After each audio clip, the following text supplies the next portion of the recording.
প্রিয় দর্শক, প্রীতি নিন, শুভেচ্ছা নিন। আপনাদের সামনে হাজির হয়েছি আমি একা নয়, দ্বৈতভাবে। আমার সঙ্গে মুখোমুখি হয়েছেন আজকে বাংলাদেশের জাতীয় নিরাপত্তা উপদেষ্টা খলিলুর রহমানের আকস্মিক আমেরিকা সফর এবং একে ঘিরে তৈরি হওয়া জল্পনাগুলো বর্তমানে বেশ চাঞ্চল্য সৃষ্টি করেছে। ভূ রাজনীতি এবং কূটনীতির প্রেক্ষাপটে এই বিষয়টিকে সহজভাবে ও যুক্তিনিষ্ঠভাবে বিশ্লেষণ করব এই প্রতিবেদনে। একটি দেশের জাতীয় নিরাপত্তা উপদেষ্টাকে যখন জরুরি ভিত্তিতে ডাকা হয় তখন তার পেছনে সাধারণত তিনটি প্রধান কারণ থাকে: আঞ্চলিক নিরাপত্তা, রোহিঙ্গা সংকট, মিয়ানমার সীমান্ত পরিস্থিতি এবং বঙ্গোপসাগরে আধিপত্য বিস্তারের লড়াই। এছাড়া কৌশলগত ভারসাম্য, বাংলাদেশ যেন কোনো বিশেষ অক্ষ, সেই অক্ষের যেমন চীন, পাকিস্তান, তার দিকে অতিরিক্ত ঝুঁকে না পড়ে সেটা নিশ্চিত করা। এবং তৃতীয়ত অভ্যন্তরীণ স্থিতিশীলতা, মানে নির্বাচনের আগে দেশে কোনো ধরনের চরমপন্থা বা অরাজকতা সৃষ্টির ঝুঁকি আছে কিনা সে বিষয়ে গোয়েন্দা তথ্যের আদান প্রদান। খলিলুর রহমানের দুবাই থেকে সরাসরি আমেরিকা ছুটে যাওয়া ডাক পাওয়ার সাথে সাথেই এটি প্রমাণ করে যে বিষয়টি সময় সাপেক্ষ, মানে সময় তো দেয়া হয়নি, বরং খুবই তাৎক্ষণিক, ইনস্ট্যান্ট ছিল, জরুরি তলব। তবে জনমনে প্রচলিত জল্পনাগুলোর সবকটি সত্য হবে এমন নয়। বড় দেশগুলোর কূটনীতি অনেক সময় চেক অ্যান্ড ব্যালেন্স বা ভারসাম্যের রাজনীতির ওপরে নির্ভর করে। এখন দেখা যাক বিভিন্ন মহলে খলিলুর রহমানের যাওয়া নিয়ে যে জল্পনাগুলো চলছে এবং ওই আগের যে তিনটি কারণের কথা বললাম সেইগুলোর ভিত্তি করে একটু বিস্তারিত সেই জায়গাগুলো আমরা আলোচনায় নিয়ে আসি। দেখি সেই জল্পনাগুলো যেগুলো চলছে সেগুলো কী রকম। প্রথমে দেখা যাক খলিলুর রহমানকে যেরকম জরুরিভাবে ডেকে পাঠিয়েছে আমেরিকা, সেটাকে আমন্ত্রণ বলবো না জরুরি তলব বলবো?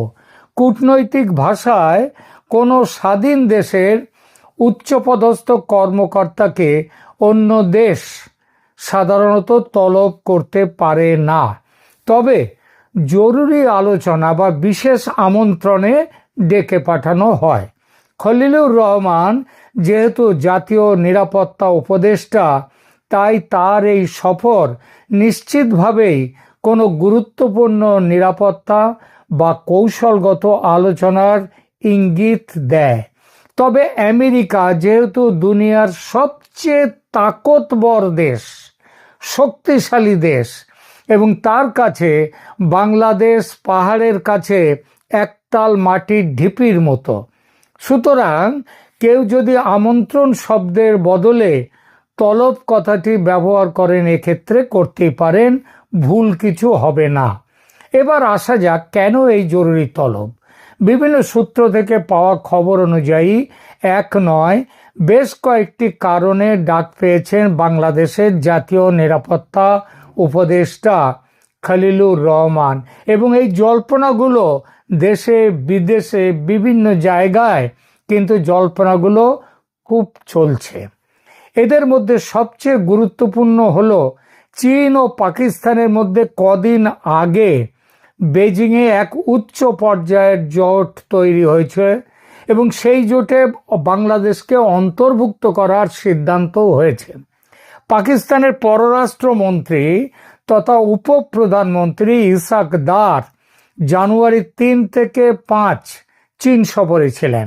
সেখানে তিনি চীনের প্রধানমন্ত্রী ও অন্যান্য নেতামন্ত্রীদের সঙ্গে কয়েক দফা, প্রায় যা খবর তাতে প্রায় 7 দফা 8 দফা উচ্চস্তরীয় বৈঠকে বসেন।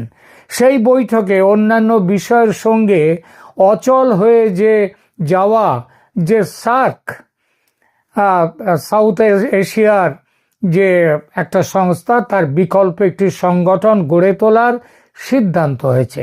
এই সংগঠনটি পাকিস্তান চায় ভারত বিরোধিতার একটা অস্ত্র হিসেবে ভারতের বিমস্টেক সংগঠনের বিরুদ্ধে। খবরে এটাও প্রকাশ যে সিদ্ধান্ত গৃহীত হওয়ার পরই ইসাক দার ফোন করেন বাংলাদেশ অন্তর্বর্তী সরকারের পররাষ্ট্র উপদেষ্টা তৌহিদ হোসেনকে। তৌহিদ হোসেন ওই সংগঠনে যোগ দিতে যে এক পায়ে খাড়া বাংলাদেশ সেটাও জানিয়ে দিয়েছেন। কারণ ভারত বিরোধিতা পাকিস্তানের মতোই বাংলাদেশের বর্তমান সরকারের রাষ্ট্রধর্ম। ভারত বিরোধিতা ঠিক সেভাবে কিন্তু চীনের রাষ্ট্রধর্ম নয়, কিন্তু তাদের নজরে আছে আমেরিকার বিরোধিতা। ইন্দো প্যাসিফিকে চীনকে বাড়তে দিতে চায় না আমেরিকা, আবার চীনও চায় নিজের প্রভাব বাড়াতে। আবার ওই যে ভারতও চায় চীনের প্রভাব রোধ করতে এবং সেই সঙ্গে নিজের প্রভাব বাড়াতে। অর্থাৎ চীনের বিরুদ্ধে ভারত আর আমেরিকার জোট, আবার ভারতের বিরুদ্ধেও পাকিস্তানের জোট চীনের সঙ্গে। যে যার জোটকে শক্তিশালী করবার জন্য টানছে বাংলাদেশকে। ভারতের সঙ্গে বাংলাদেশের সম্পর্ক এখন তলানিতে বলার অপেক্ষা রাখে না, তাই ভারত সরাসরি কথা বলছে না বাংলাদেশের সঙ্গে। এগিয়ে এসেছে আমেরিকা।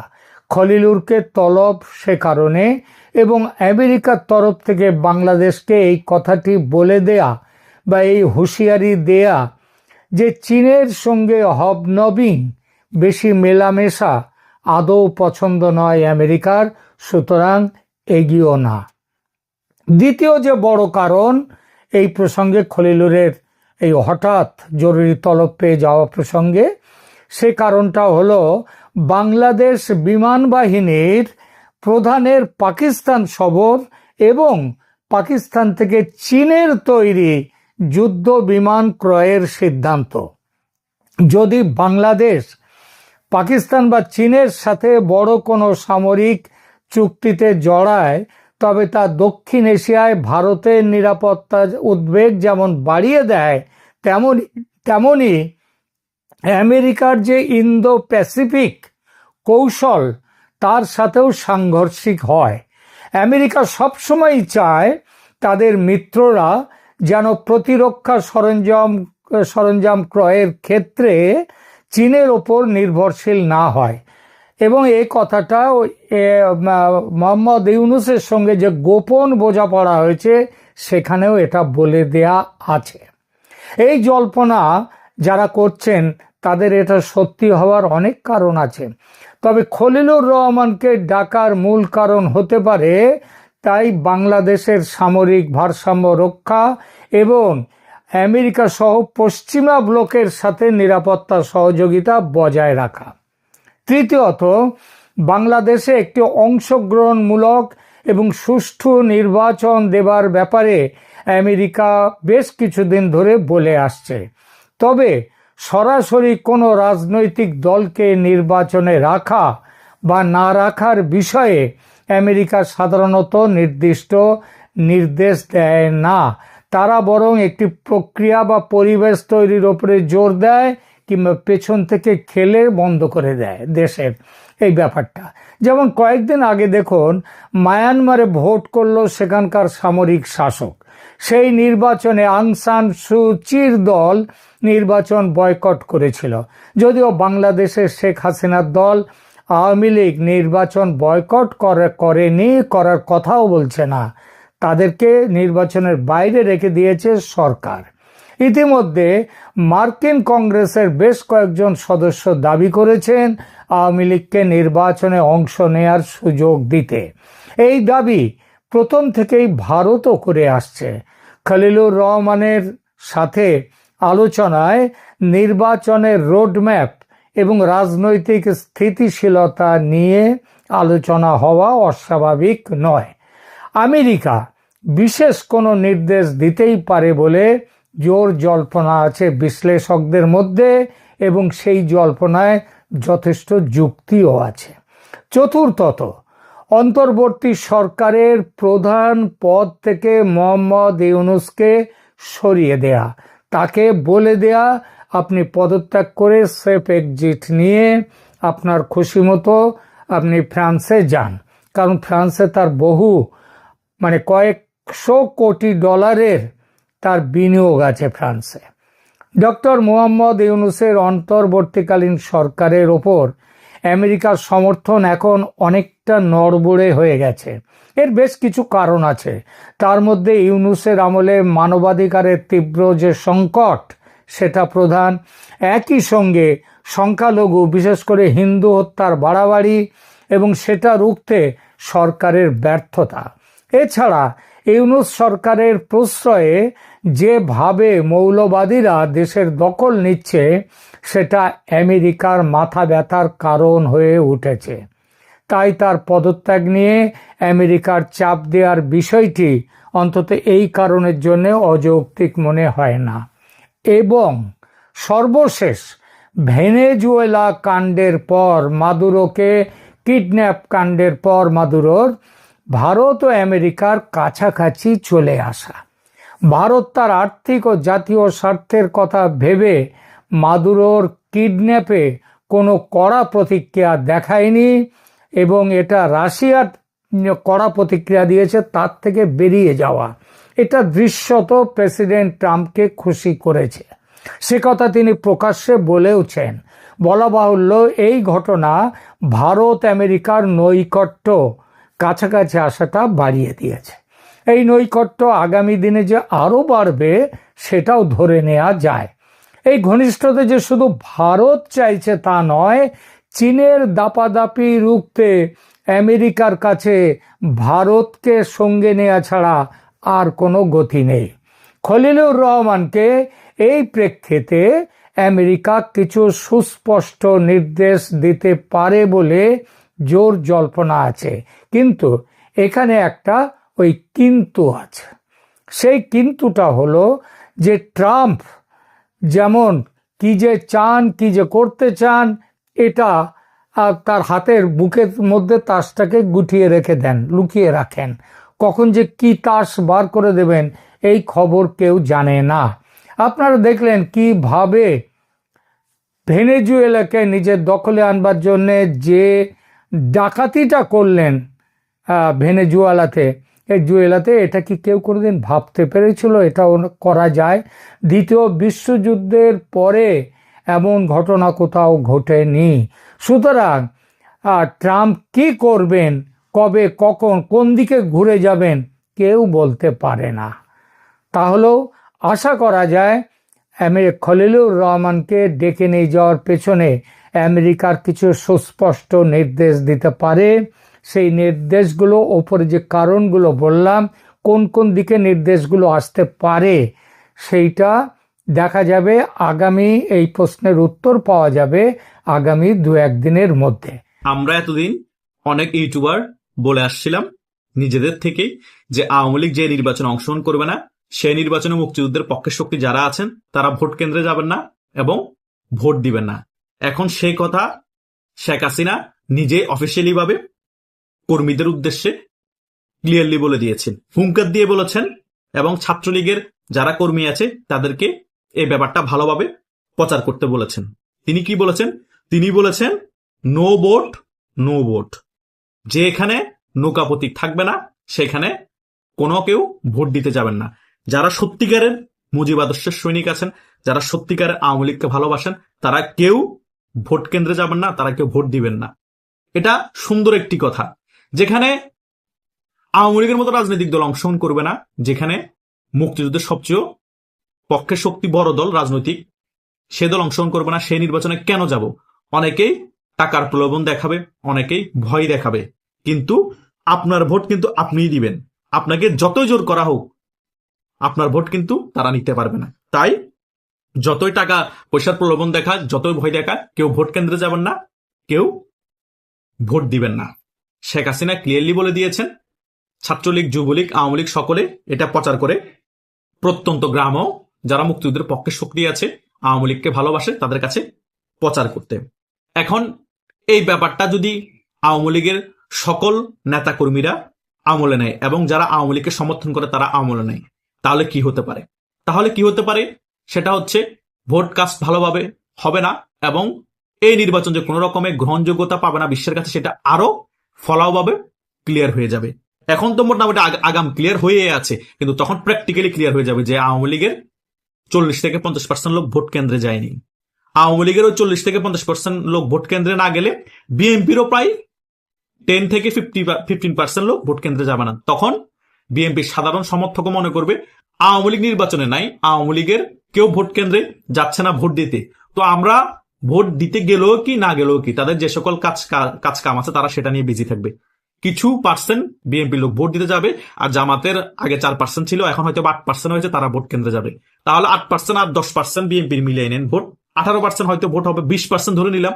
তো বাংলাদেশে 100%-এর মধ্যে যদি 20% ভোট কাস্ট হয় জাতীয় নির্বাচনে, সেই নির্বাচনকে আমরা 2 টাকার মূল্য দিতে পারবো? সেই নির্বাচনকে বিশ্বের কোন দেশ স্বীকৃতি দিবে? আর সেই নির্বাচনকে নিয়ে তো বাংলাদেশের জন্য হাসবে, বিশ্বের সকলে হাসবে।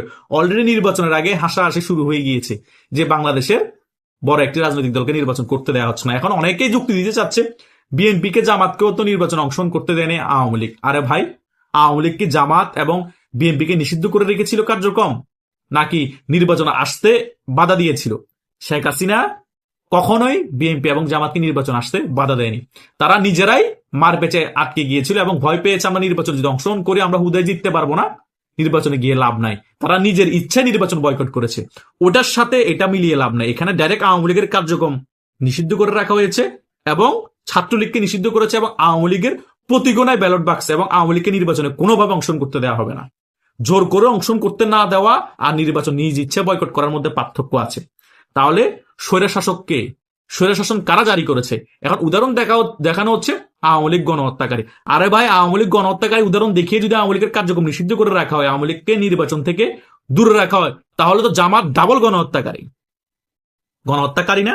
ডক্টর ইউনূস 5 আগস্ট পরবর্তী সময় সেও তো গণহত্যা চালিয়েছে, ডক্টর ইউনূস নিজেও তো গণহত্যাকারী। যারা এই সকল কথা বলছে, গোপালগঞ্জে 6 জনকে হত্যা করা নাই, গণহত্যা চালায় নেই, বিভিন্ন জায়গায় আওয়ামী লীগের কর্মীদেরকে গণহত্যা করা হয়নি, এখনো মারা হচ্ছে না, তো তাহলে বিএনপিকে গণহত্যা চালায়নি 2001 থেকে 2006 সালে? 21 আগস্টে গ্রেনেড হামলা করায় নেই? 20 জনের উপর আওয়ামী লীগের কর্মী মারা যায়নি? বিভিন্ন জায়গায় বোমা হামলা হয়নি? 64 জেলার মধ্যে 63 জেলায় একসাথে সিরিজ বোমা হামলা হয়নি? বাংলা ভাই কাদের আমলের তৈরি? শাহেক আব্দুর রহমান কাদের আমলের তৈরি? রমনার বটমূলে কারা হামলা করেছে? 10 ট্রাক অস্ত্র কাদের আমলে আনা হয়েছে? দুর্নীতিতে কারা বারবার চ্যাম্পিয়ন হয়েছে? এগুলো জনগণ জানে না? জনগণ পিঠার খায়? একটা ইস্যু পাইছে আওয়ামী লীগ গণহত্যা চালাইছে, এই কারণে তাদেরকে নিষিদ্ধ করে রাখা হয়েছে, তারা ফেসিস্ট, তারা নির্বাচন অংশগ্রহণ করতে পারবে না। আওয়ামী লীগ যদি গণহত্যা চালায় তাহলে জাতিসংঘের রিপোর্টে 15 আগস্ট পর্যন্ত প্রায় 1500 থেকে 2000 মানুষ মারা গিয়েছে একটা লিস্ট এসেছে। তাহলে 5 আগস্ট সময় এবং 5 আগস্ট পর্যন্ত মারা গিয়েছে, আপনাদের কাছে রিপোর্ট আছে 815 জন না কত জনের। তাহলে পরবর্তী যে 700-800 মানুষ খুন হয়েছে, এরা কারা? এরা হয়তো পুলিশ, না হলে আওয়ামী লীগের কর্মী। ওই 600-700 মানুষ কি গণহত্যা না? তো আওয়ামী লীগের কর্মী এবং পুলিশ হত্যার বিচার কে করবে? যারা আওয়ামী লীগের কর্মী এবং পুলিশকে হত্যা করেছে তারাও গণহত্যাকারী না? তো তারাও গণহত্যাকারী যদি হয়ে থাকে তাহলে আওয়ামী লীগও গণহত্যাকারী, তাহলে সকলেই তো গণহত্যাকারী। তাহলে বিএনপি, জামাত এবং যারা গণ অভ্যুত্থান ঘটিয়েছে বিপ্লবী দাবি করে, তারাও তো তাহলে পুলিশ এবং আওয়ামী লীগের কর্মীকে হত্যা করেছিল, গণহত্যা চালিয়েছে, তাহলে তারাও তো সেম দোষী। তাহলে ভালো কে? জনগণকে ব্রেনওয়াশ করানো যাবে না। জাতিসংঘের রিপোর্ট অনুযায়ী তো ক্লিয়ার, পুলিশ হত্যার বিচার হচ্ছে না। 5 আগস্টে পরবর্তী সময় আওয়ামী লীগের 400-500 কর্মীদেরকে গণহত্যা চালিয়েছে, সেগুলোর বিচার হচ্ছে না, তখন তারা গণহত্যা না, তখন তারা জায়েজ। আর আওয়ামী লীগ নাকি 600-700 হত্যা করেছে, সেটার জন্য আওয়ামী লীগ গণহত্যাকারী, আওয়ামী লীগের বিচার করা হবে, শেখ হাসিনার ফাঁসি দেওয়া হবে। নাটক মারাও, হ্যাঁ নাটক। এই সকল নাটক বাংলাদেশের জনগণ খায় না, আমরা তরুণ সমাজও খাই না। তরুণ সমাজ যেগুলোকে এখন তোমরা ছাত্র জনতা বলে চালাও, সকল কিছু হচ্ছে রাজাকারদের নাতিপুতি, তারা সকলে হচ্ছে গুপ্ত শিবির। আর কিছু ছাত্র দলের লোক আছে, তাদের কিসের ছাত্র জনতা ট্যাগ লাগাচ্ছ? শিবির কোনো জায়গায় কোনো কিছু করলেই, অরাজকতা করলে ছাত্র জনতা এসেছে, ছাত্র জনতা করেছে, ছাত্র জনতার আন্দোলন। বাটপারি মারাও, জনগণকে বুঝাতে চাচ্ছ যে এরা অরাজনৈতিক, এরা ছাত্র জনতা নামছে যাতে শিবিরের উপর কালিমা লেপন না হয়, ছাত্রদের উপর কালিমা লেপন না হয়। কথা বুঝো নাই? এই ছাত্রলীগের উপর যে যত কালিমা লেপন হচ্ছে, সকল কিছু করেছে গুপ্ত শিবির। গুপ্ত শিবিরের কারণে ছাত্রলীগ এত কলুষিত হয়েছে।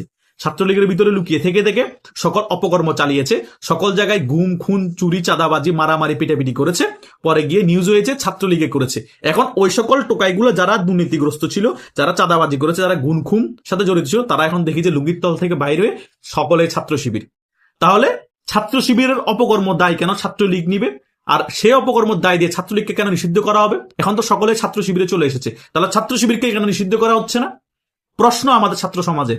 এগুলা যখন প্রশ্ন করব, এগুলা যখন টকশোতে অনেকে কথা তুলবে, তখন তারা হয়ে যায় ফেসিস্টের দালাল, স্বৈরাচারের দালাল। আরে বেটা, তোরা নিজেরাই তো বড় ফেসিস্ট স্বৈরাচার হয়ে বসে আছস। তোরা নিজেরাই তো 5 আগস্টের পরবর্তী সময় গণহত্যা চালিয়ে আওয়ামী লীগের শয়ে শয়ে কর্মী মেরে ফেলছস, গোপালগঞ্জে 6 জনকে মেরে ফেলছস, বিএনপির আমলে গণহত্যা হয়েছে, 1971 সালে জামাত 30 লক্ষ যে হত্যা হয়েছে বাংলাদেশের মতো সকল কিছুর সাথে যে জামাত জড়িত ছিল, মা বোনের যে ইজ্জত নেওয়া হয়েছে 2 লক্ষ, সকল কিছুর সাথে জামাত জড়িত ছিল। কি ছিল না? ছিল তো। সকল কিছু আপনারা এত সহজে ভুলে গিয়েছেন? কেমনে ভুলে যান আপনারা? এত নির্লজ্জ কেন আপনারা? বাংলাদেশের মানুষ এত নির্লজ্জ? এখন সকল দোষ শেখ হাসিনার উপর। শেখ হাসিনা যে বাংলাদেশে এত উন্নয়ন করে দিয়েছে, সকল কিছুকে ভুলে গিয়েছেন। বাংলাদেশের যে কোনো জায়গায় যাবেন শেখ হাসিনার উন্নয়ন ছোঁয়া পাবেন। শেখ হাসিনাকে কিভাবে ভুলে যাবেন? ভুলতে পারবেন না। কথায় আছে না, কীর্তিমানের মৃত্যু নাই। শেখ হাসিনা আসলেই কীর্তিমান। শেখ হাসিনা যে কীর্তি বাংলাদেশে করেছে সেটা কখনো ভুলতে পারবেন না। হয়তোবা এখন জিদে ওদের ব্রেনওয়াশে কিছু উল্টাপাল্টা কথা বলতেছেন, কিন্তু যতদিন বাংলাদেশ থাকবে শেখ হাসিনার উন্নয়ন থাকবে। এই উন্নয়নকে দেখে দেখে শেখ হাসিনা হয়তো মরে গেলে কান্না করবেন, তখন আর লাভ হবে না। তাই শেখ হাসিনা যে হুঙ্কার দিয়েছে সেটা পারফেক্ট হুঙ্কার দিয়েছে।